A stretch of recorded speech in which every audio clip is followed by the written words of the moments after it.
Assalamu alaikum savoqdoshlar. Qanaqa ahvolinglar? Men salomat o'qituvchiman. Bugun biroz kechikib qoldim. Ilgirki qatimliq darsdami o'qiyolmagan bo'lgancha bugun yana shu o'qimaslikqa ko'nglim unumadi. Shu oldirab tilab keldim, biroz kechikib qolsaqmi. Uning oldingi kunlik darsimizda biz intamogan to'q hammamdan. Alhamdulillah savoqdoshlarimizning imtihondagi qizg'inligi nihoyatda yaxshi. Imtihon jarayonida ba'zi bir qism savoqdoshlarimizning imtihonni yo'llashi biroz nima bo'lgandan boshqa hamma ahvol nihoyatda yaxshi bo'ldi savoqdoshlar. Unda bo'lsa bugun darsimizni boshlaylik. Bugun vaqt biroz kech qolgan bo'lg'achqa sizlarning arabchasini o'qib o'tolmayman. Bugungi darsni bevosita boshlab darsga kiraveraylik. Bismillahirrahmanirrahim. Alhamdulillah va salatu vassalamu ala rasulillah va ala alihi va sahbihi va man wala amma ba'du. Biz ilgirki soatlik darsimizda tafsir bosqichlari haqida to'xtalgan. Tafsir besib o'tgan bosqichlar Rasulullohning davri, sahobalarning davri, undan keyin tabiinlarning davri, eng oxirida tadvin davrida to'rt bosqichni biz tafsir bosqichiga bo'lgandik. Va bu bosqichlarda bo'lgan o'zgarishlarni palanpay shaklda Rasulullohning davridagi tafsirining xarakteri qanday, sahobalarning davridagi tafsirining xarakteri qanday, tabiinlarning davridagi tafsir xarakteri qanday, tadvin davrida qaysi holatga keldi, bulardagi o'zgarishlar haqida biroz to'xtalgandik. Ve şunu tushundik. Resulullah'ın davrida tafsirining manbasi ta. Yani Kur'an'ni ya Kur'an o'zi tushundirdi yoki Kur'an'ni ib kelgan payg'ambar alayhissalom tushundirdi bas.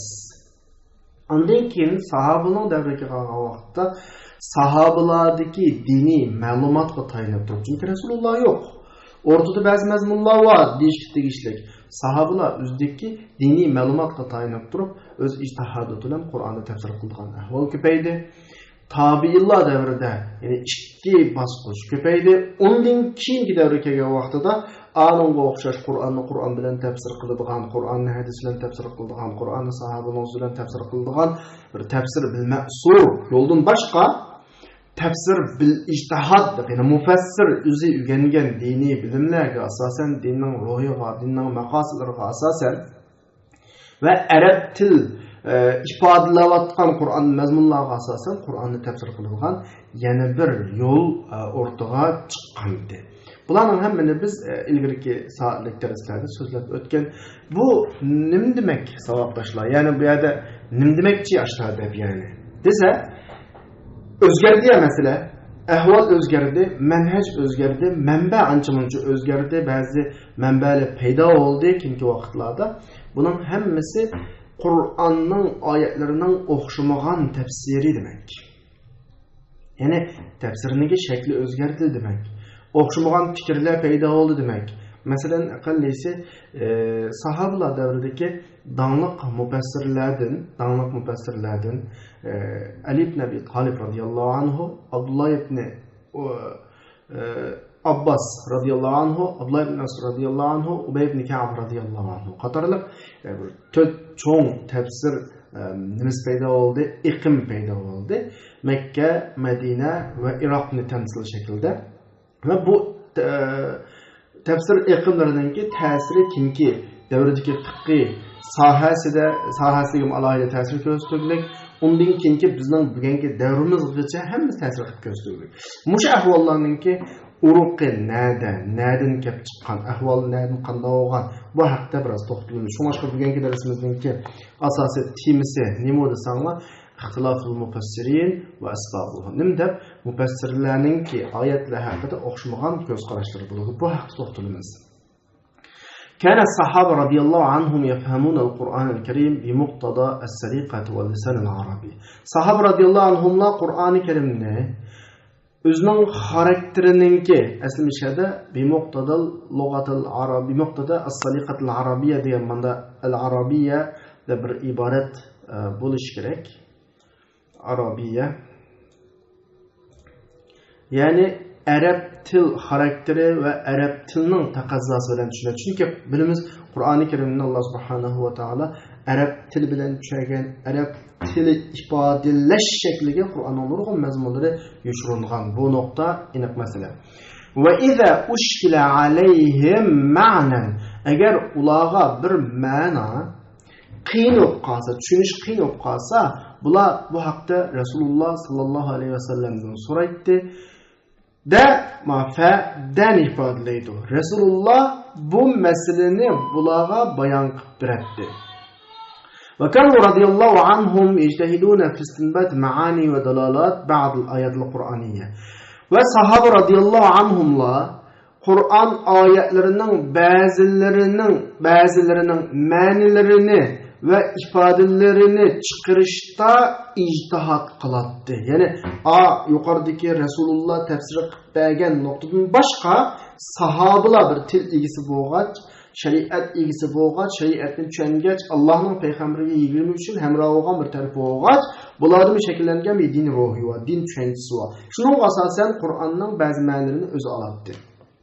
Tabiiyki biz ilgari darsda deganimizdek, sahobalar Rasulullohga hamroh bo'lishda, til bilish, bilmaslik nuqtalarida farqlangan bo'lg'achqa va yatafavatuna fi zalik, buningda ularning sabab nuzulni bilishda va oyatlarni o'z ichiga olgan ahvol va munosabatlik taraflarni bilishda, undan boshqa fadlan anzalik, undan boshqa ularning ahvoli insonning ahvoliga o'xshash bo'lg'achqa aqliy qudratlarining farqli bo'lish natijasida bular bu tafsirda farqlanadi.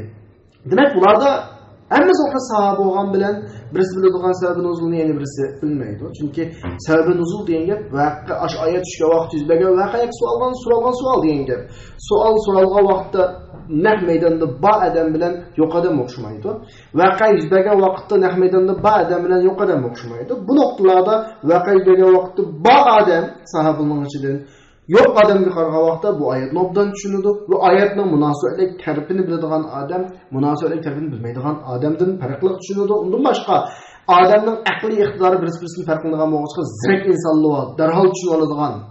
Sen tanroq insonlar mana mushu sabablar tufaylidan sahoba demaklik bilan hammasi Qur'on tafsirida o'xshash emas, balki farq bor demakchi.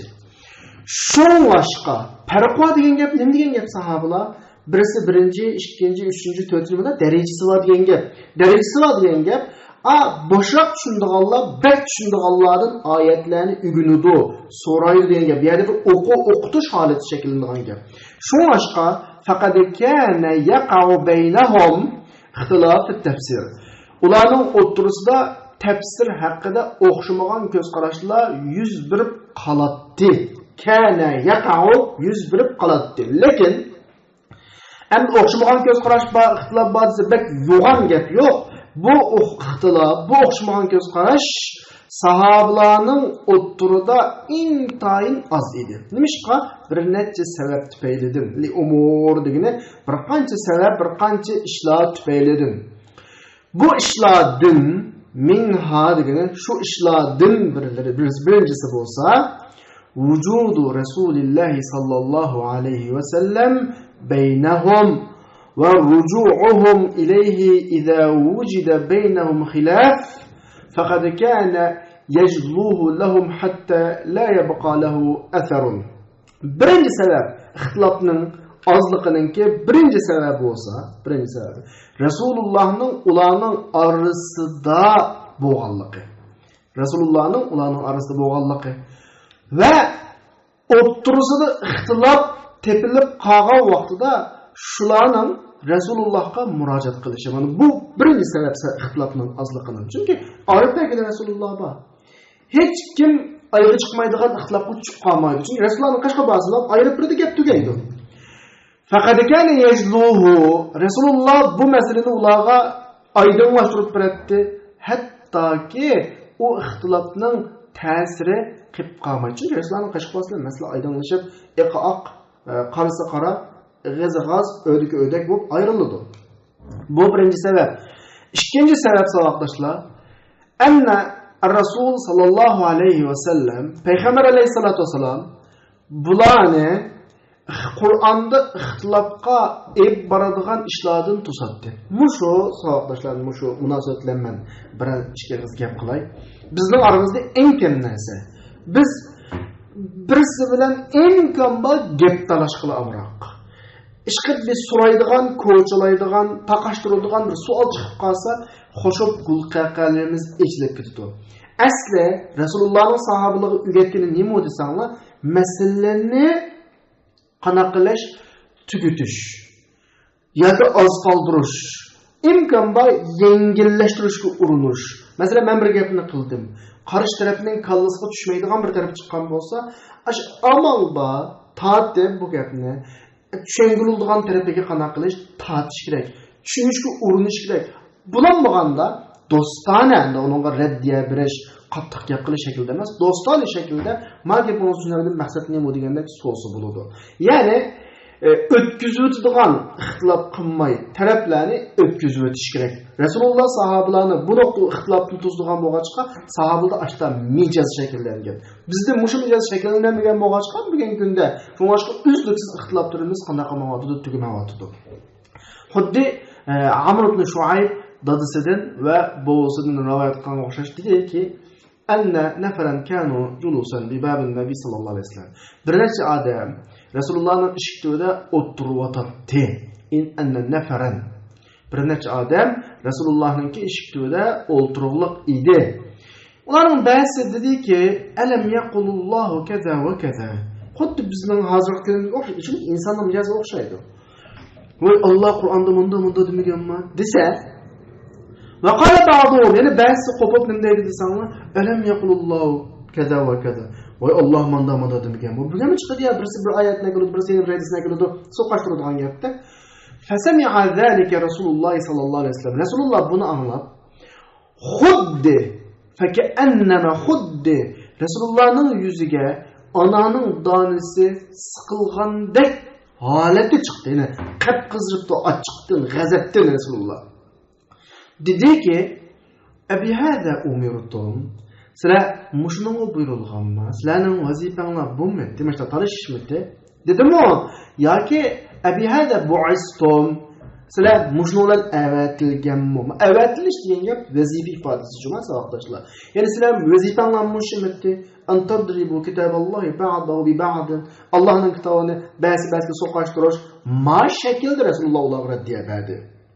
Bugun kunimizda men bir dalilni biridan chiqaman, qarashlar dalilni biridan chiqadi, ikkisi so'qashtiradi, qanaqa qiladi? Ikkilisida ko'p hollarda men ko'rgan ixtiloflarning ko'pinchisi ikki tarafning maqsadi haqiqatni tepish olmasdan qarshi tarafni yengish, g'olib kelish bo'ladi. Shunga oyoq chiqmaydi. Innama dallatul umam qablakum fi misli haza. Faqatlam sizlardan ilgiriki ummatlar mushunga o'xshash ishlarda ozg'an deydi. İnnekum lastum mimma ha huna fi shay. Sizlar bu yerdagi mimma ha huna degan bu yerdagi bo'layotgan hozirgi ishlarda hech narsada emas. Lastum fi shay. Odatda ma shay degan so'z, odatda biz tarjima qilgan vaqtda bir narsa deymiz ya. Nefi cümlenin kendin kelib qolsa, nefi odatlarning kendin kelib qolsa, hech narsa tarjima qilasizlar. Ya'ni sizlar ijod qilgan hech narsa. Agar savob bo'ldi deb qo'ygan savob bo'lmaydi. Din nomidan qo'ygan bo'lsa, din emas. Allohning rizoligini izlab qildik bu dardlarni san u emas. Hech nima emas bu. Degani xato bo'lishi demakchi. Unda qanday qilasizlar? Asli ish bu. Agar musulmonlar mushu buyruqni ching tutsa, masala hal bo'ldi. Qarab boqinglar. Asli tutganimi bu, qildiganimi bu. Allazi umirtum bi. Sizlar buyurilgan ish fa'malu bihi. Onun amal qilinglar. Vallazi nuhitum anhu va cheklangan ish fantahu anhu. Uningdan cheklaninglar. Mana bu to'g'ri.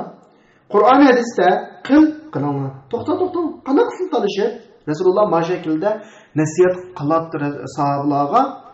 Sahobalar musha asosda tarbiyalangan, musha asosda sahobalar bo'lgan, ando'g'angan sahobalarning ichida gerçek tafsir eqimlari ko'p bo'lsa-mu, ixtilof azdir. Bu ikkinchi sabab sahobalar. Üçüncü sebep sahabalarninki shar'iy bilimininki kengirligi. Si'atu ilmi sahaba ash-shar'i. Sahabalarninki shar'iy bilimining kengirligi va ularning arab tilini bilishi, arab til uslublarini, arab tilininki ma'nilarini bilishi mana bu mimma. Ma iboratiga diqqat qilinglar.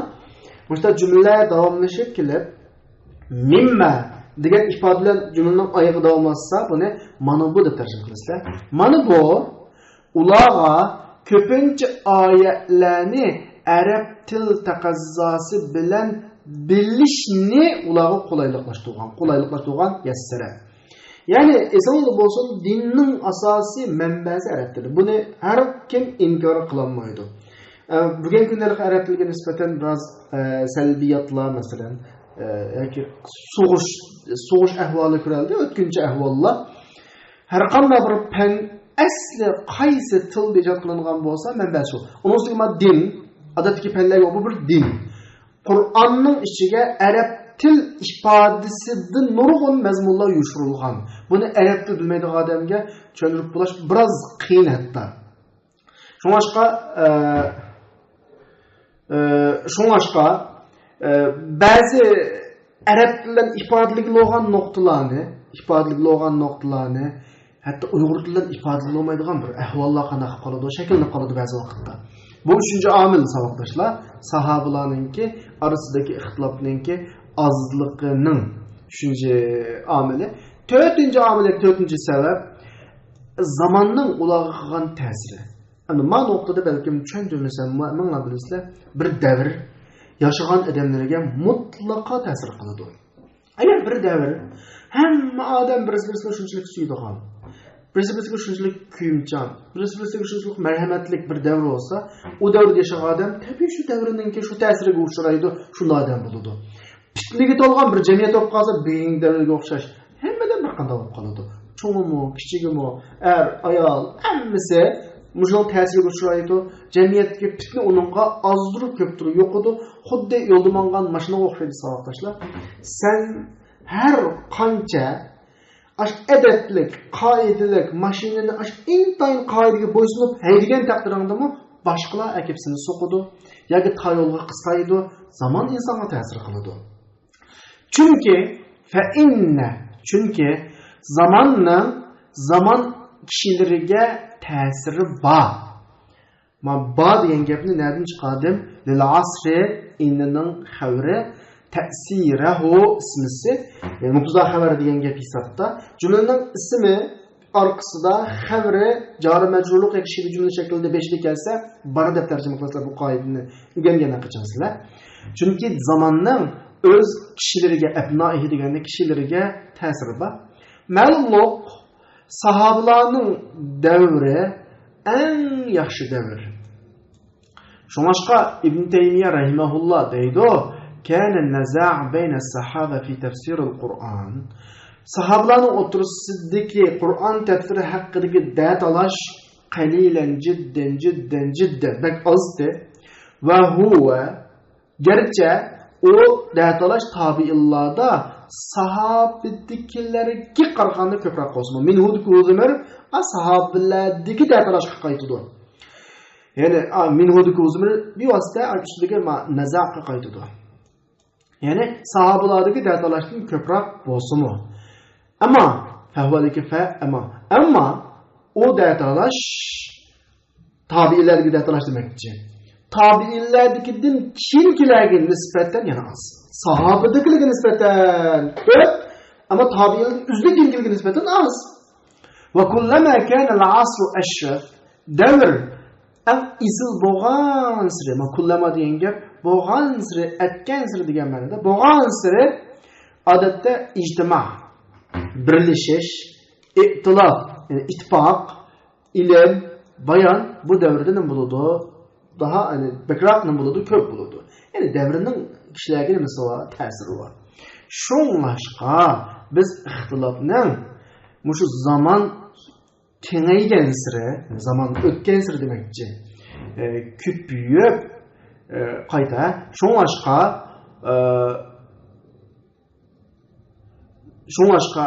zaman kengaygan siri ixtilofning ko'payib doirasininki, chegirasininki kengayotganligini qana qilamiz, ko'ramiz. Endi bir xulosaga o'tay.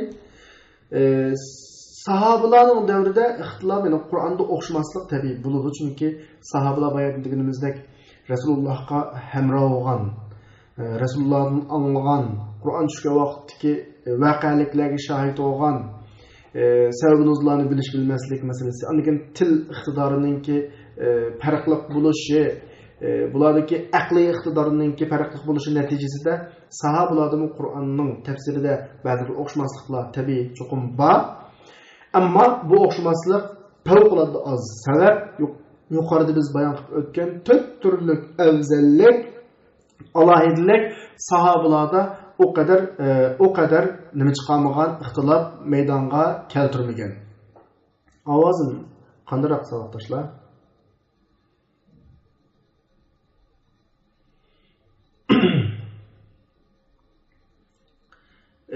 Mencha savoqdoshlar, men odatda shu dars boshlashning oldida bütün shu to'g'ri ulangan bütün uskunani imkon bor o'zima boshqa kishilarni to'g'rishatib qo'ymayman atrofimda, chunki darsxonaning sistemasi biroz to'rtaloq qiladi. Endi ko'pincha balkim oilada Wi-Fi va shaklda ishlashi mumkin. Sizlar matlabdan dars olmaysizlar. Yani biraz o taraftan bir atal video ko'rib qolsa, yoki to'g'ridan bir narsa ko'rib qolsa, cho'qim buning ta'siri bo'ldi. Shu nuqtalarga diqqat qilaman. Ba'zi sahobalarningki sahobadan Alloh sahobalar qiladi. Ba'zi sahobalarningki to'g'ri yaxshi, ba'zilar yaxshi emas. Bu mutlaqo mening to'g'rimning masalasi emas, o'zimning to'g'rimning masalasi. Chunki mening to'g'rimning masalasi bo'lib qolsa, cho'qim hammalarga nachar bo'ladi. Bir odamga yaxshi bo'ldi degan gap mendan ketdi. O'zingni topshirib olsanglar bo'ldi. To'g'rilig'iga nisbatan o'zinglar kafolatlik qilaman. Anor xulosalayli ma'a qillatil ixtilof bayna sahaba fi tafsir al-Qur'on. Sahabalarning orasidagi ixtilofning ozligi bilan turib Qur'on tafsiri haqida. Bu ixtilofning ko'pinchisi dahi tur ixtilofotiga, tur o'xshamasligiga qaytadi, qandaqdir zidlikqa, qarama-qarshi o'xshamaslik emas. Bu o'xshamaslik turining eng qulay. Tur o'xshamaslik degan nima desa, masalaning turi haqidagi o'xshamaslikni qarshi shakldagi o'xshamas. Masalan, bunun misollarini ko'raylik aslida. Anva ixtilof tanavvu, ya'ni tur o'xshamasliklarining tur ixtilofotining turlariga kelsak, nastati'u an nurji'a ixtilof salaflarniki sahobalar demakchi. Ixtilofotni tafsir haqidagi bir nechta turlikka qaytaraymiz. Shu turlarning qatoridan birinchisi mufassirlardan har biri maqsadlik ma'noni shu yana bir taraf sahibihi degan gap, yana bir taraf do'sti degan gap emas. Yana bir tarafning iborasininki boshqa bir iborat bilan ifodalash. Shu boshqa narsa emas. Bu iborat ashu atalg'udagi bir ma'noni ifodalaydi, avvalgi ma'nodan boshqa, lekin atalg'u. Masalan, ma'no o'xshashi, musammo degani atalg'uning ma'nosi. Qaytkilayya. Masalan, tur ixtilofining turlarining birinchisi mufassirlardan har biri maqsadlik ma'noni qarshi tarafning iboratidan boshqa iboratlar ifodalaydi. Bu iborat ashu atalg'uning mazmunidagi bir ma'noni ifodalaydi. Atalg'uning mazmuni bir bo'lsa-mu, yana bir ma'nodan boshqa. Masalan deydi. Bir misol olaysizlarga avval. Sura Fatihada hammalar biladigan Siratal Mustaqim deb bir oyat bor. Hamma odam so'zsam buni tuz yo'l deb tarjima qilasizlar. Udullanda. Tuz yo'l qaysi yo'l endi? Ihtinos Siratal Mustaqim deb duo qilamiz. Bizni to'g'ri tuz yo'lga boshlasa ey Alloh deb. Mushu tuz yo'l nima desa, qarama. Ba'zi sahobalar, ba'zi mufassirlar deydi, Qur'on deydi. Yana ba'zilar tarafidan deyildi, islom deydi. Yana ba'zilar deydi, as-sunna val jamoa deydi. Ba'zilar deydi, bandichilik deydi. Ba'zilar deydi, Allohga itoat qilish, Allohning rasuliga itoat. O'ylab boqinglar. Qur'on degan boshqa gap. So'zlik nuqtasidan islom degan gap Qur'on emas. Sunnat val jamoat degan islom Qur'on degan gap emas. Bandichilik boshqa gap, taat, ammo boshqa gap bo'lgan bilan hammasining mazmuni nima? Qur'on demek, İslam demek, İslam demek, sünnet cemaat demek, sünnet cemaat demek, ubudiyet demek, ubudiyet demek, Allah'ın itaat. Hemisi okşaş. Ayrım gap, lekin tek ifodalanmoqchi bo'lgan mazmun o'xshash. Qaranglar, ma shaklda o'xshamagan shaklda gapirganning ziyni bormi, yo'qmi savoqdoshlar? Yo'q tabiiyki. Mana bularning hammasi bir narsani ifodalaydi, lekin shu zotni ulardan har biri sifatlaridan bir sifat bilan qana qildi, sifatladi. O'xshash gap yani. Birisi men ichimlik ichaman dedi. Birisi suv ichaman dedi. Mohiyatda birisi suv, birisi ichimlik, lekin ikkalasi suvlishi mumkin. Qanday narsa bo'ladi? Men tomoq yeyman dedim. Osh yeyman dedim masalan. Taom yeyman dedim masalan, digil bo'lib qolsa, hammasi deydigan narsani ifodalaydi. Adam bo'lsa boshqa, sahobalardagi tafsirdagi o'xshamaslik ma shakldagi o'xshamaslik sahobalar. Mencha tushundingmi? Bu birinchi turi misoli. İkinci misal her mufassir umum isimden bazı türlerini tilga oladi, temsil yo'lla. Mesela Kur'an-ı Kerim'de ko'p oyatlar am şekilde ifodalanadi. Am deganning ichiga bir necha turga ketadi qaranglar. Bir necha tur. Endi mufassirlar qarashtirib bakroq tushunsin deb shu turlarning ichidan bir narsani akab bizga misol qilib qo'yadi.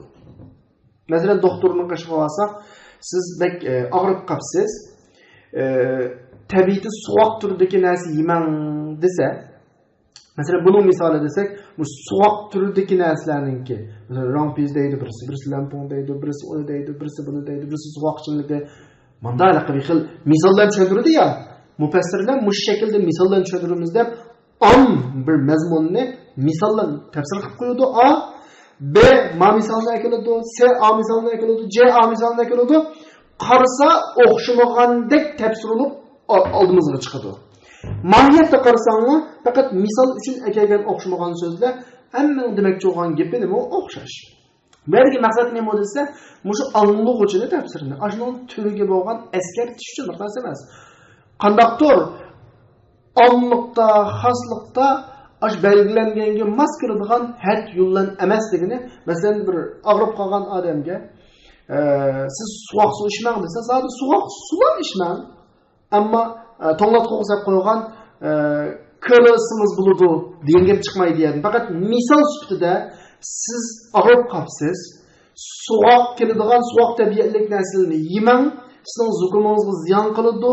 Masalan, suvga o'xshash to'nglatqa qo'ygan degan shaklda degan gap davotidi. Ya'ni har mufassir am mazmunni biror misollar so'zlab qolgani, qandaqdir yana bir mufassirdan alohida farqlab ayrim o'xshamagan tafsir qilgani emas. Bu faqat tur. Bunda misol.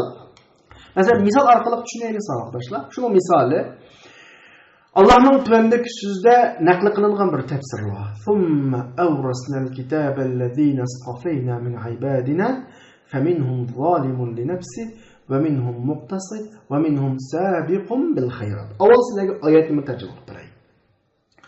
Şundan keyin biz bendilerimizden içinden tanlagan kişilerge kitabını miras koyduk deydi. Bir yerde maksat emas. Şularning ichidan o'ziga zulm qildiganlari var. Şularning ichidan normallari var. Ularning ichidan yaxshilikqa oldiradiganlari var. Men lug'at tarjima qildim. Zalimun li nafsihi lug'at jihati o'ziga zulm qilgan deganga. Muqtasid normal yo'l tutgan deganga. Sabiqun bil xayrat yaxshilikqa oldirib eng oldida qildigan deganga. Endi o'ziga zulm qilgan kim? Normal yo'l tutgan kim?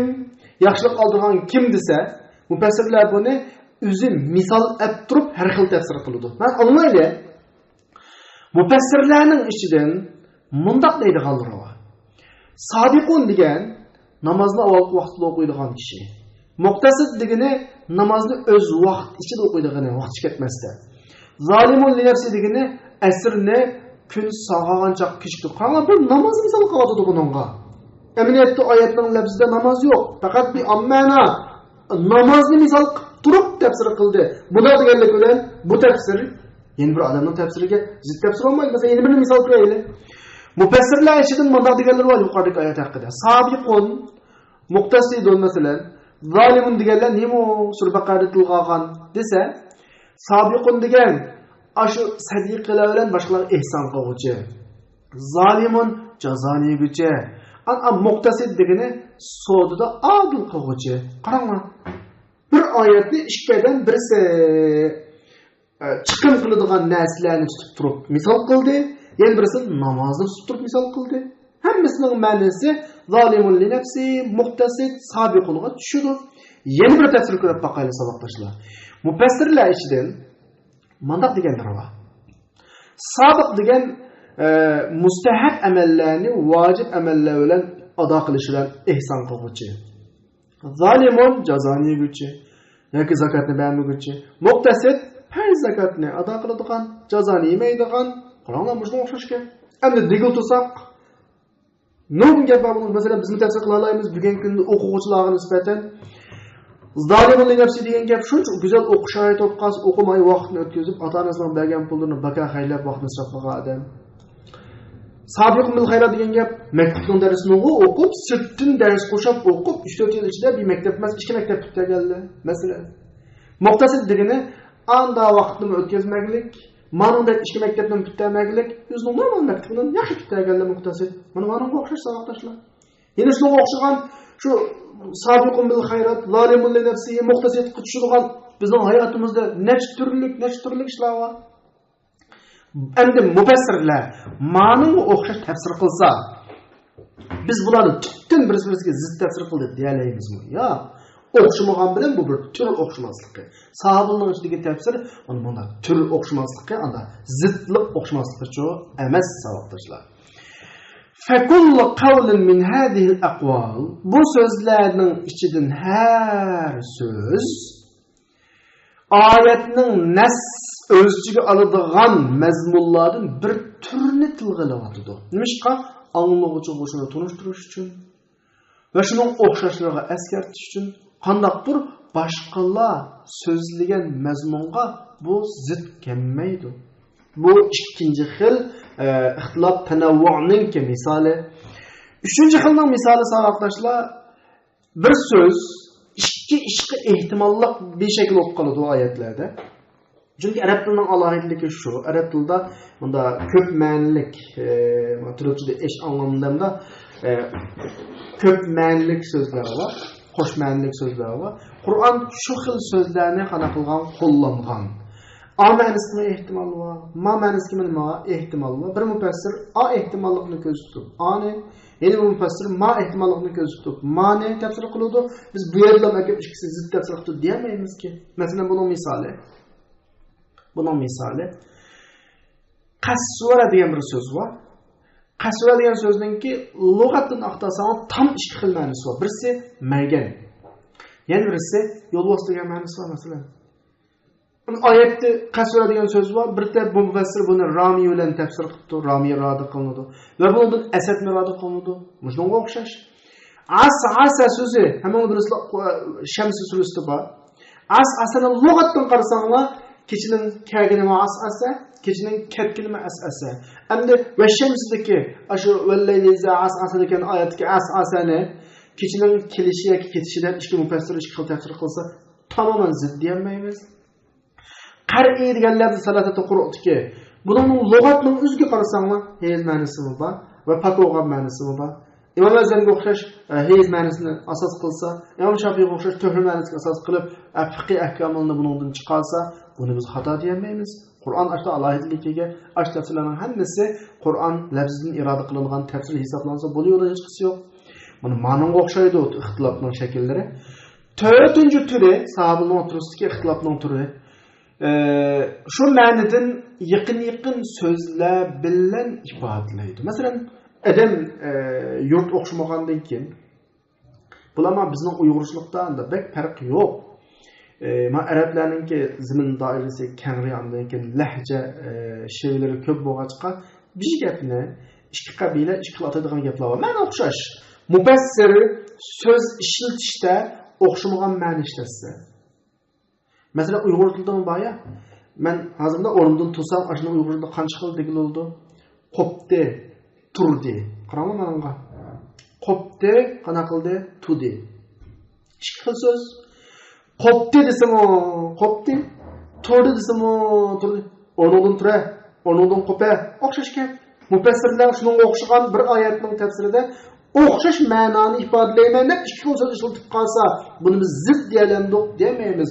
Salaf solihlarning, sahoba, tabiin va tabi'inlarning tafsiri buni bu shaklda o'xshamaydi bizga. Zidligi bor deyilsa.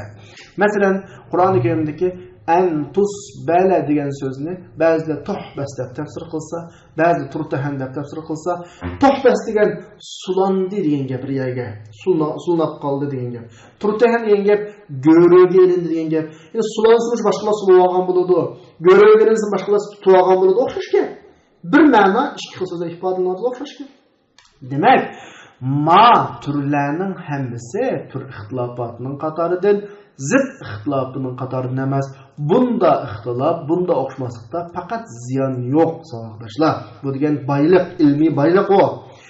Imom Zarkashi da'vatida bir oyatning ma'nosi haqida mufassirlarning so'zlari, ixtiloflari ko'p bo'ladi. Bu ixtiloflarni tafsir yozuvchilar labzi zid iboralar bilan hikoya qilib qo'ydi. Va tushunchisi yo'q adam kelib, bu gapda ixtilof bor ekan deb o'ylab, buni rasmiy ixtiloflik gap sifatida hikoya qilib qo'ydi, boshqa naql qiladi. Amaliyotda bu unda emas. Sen chalmonlar odamlar o'tiramish paydo bo'ladi. Balki salaf mufassirlarningki her biri oyatdan o'zining nazarida oshkor bo'lgan bir ma'noni tilga oladi. Nima uchun shu ma'noni tilga olib desa, innama iqtasara alayhi, shu ma'nida to'xtab qolishning sababi chunki shu ma'no shu deguchining qashda bakroq oshkor. Chunki inson Qur'onga qaragan vaqtda savatdoshlar, kallasdagi tafakkur nim bo'lsa Qur'onda shu ma'no chiqadi. Fizikchi fizikka doir tafakkurlar bir narsalarni ko'zga ko'radi. Yana bir nimachi, o'ziga kasbiga loyiq shaklda bir ma'no ko'zga ko'rinadi uningki. Mana tarafi bor. Yoki shu ma'noninki so'g'ishning ahvoliga loyiq bo'lganligi uchun. Masalan, mendan bir odam bir fatvo so'radi. O adamning ahvoliga yarasha bir ma'no olib Qur'ondan. Yeni bir adam o'xshamagan bir odamdan bir fatvo so'radi. Yine shu oyatdan aniqim tushadigan yeni bir shakldagi fatvodan birini olib endi ikkisiga ikki xil gap qilib xato gap qilmadim. Yo'q. Oyat anim o'ziga oladi, ma'noni o'ziga oladi. Aning o'ziga loyiq boshqa gap, ma'noni o'ziga loyiq boshqa gap dedim. Bu bir zidlik emas, balki tur. Hatto ularning ba'zisi bir narsa haqida shu narsaning lozimi va naziri bilan ifodalaydi. Yo'q berdigini xabar jumla keltirdi. Va cho'g'ini ba'zi balog'at ishlataman deb gapning mana balog'at kinoya shaklida qo'llanadi. Yana birisi maqsad, mag'zini qana qildi ifodalaydi. Amaliyotda val kullu hammasi g'aliban bir ma'noga qaytadi. Asl maqsad nima? Va maqsad hammasi maqsad. Şu bu noktaga alohida diqqat qilish kerak. Qandaqdir so'zning iboratining o'xshamasligidan maqsadning o'xshamasligi bu yerdan tushunilmasligi kerak. Bunda bir she'r bor. İbaratuna shatta va husnuka wahidu va kullun ila zalikal jamal yushiru. Bizning keltirgan so'z ifodamiz har xil, lekin sening güzellikin bir. Hamma gap şu güzellikka qanday qiladi ishorat qiladi. Masalan, Uyg'ur tili ham baytilchi bir odamning chiroyliligini ifodalaymoqchi bo'lsa, birlari chiroyli desa, yana birlari go'zal deydi, yana birlari satang desa, yana birlari uz deydi. Masalan, to'rt gapning hammasi bir odamning go'zalligini ifodalaydi. Sahobalarning, salaf solihlarningki Qur'on tafsiridagi o'xshamagan shaklda keltirgan ifodalari, mana muzga o'xshagan ifoda bu qandaqdir zidlik emas, balki Qur'on tafsirininki o'xshamagan turda qanday qilinishi ifodalanishi hisoblanadi. Savatdoshlar, menimcha bugun biz mishada to'xtaylik. Chunki asbabul ixtilof 9 turli ixtilof bor, biroz uzun. Kelasi oylik darsimizda inshaalloh tam vaqtida kirma, o'shamni o'qiblar. Yani 4-5 varaq atrofida keldi. Hammasini tugatamiz. Bugun mishada to'xtaylik. Boshqa savollar qolsa, so'rasanglar bo'ladi. Bo'lmasa darsni tushimiz. Men kamerani taqib otdim, ammo mikrofon ochiq. Savollar qolsa so'rasanglar bo'ladi, sanoqdoshlar.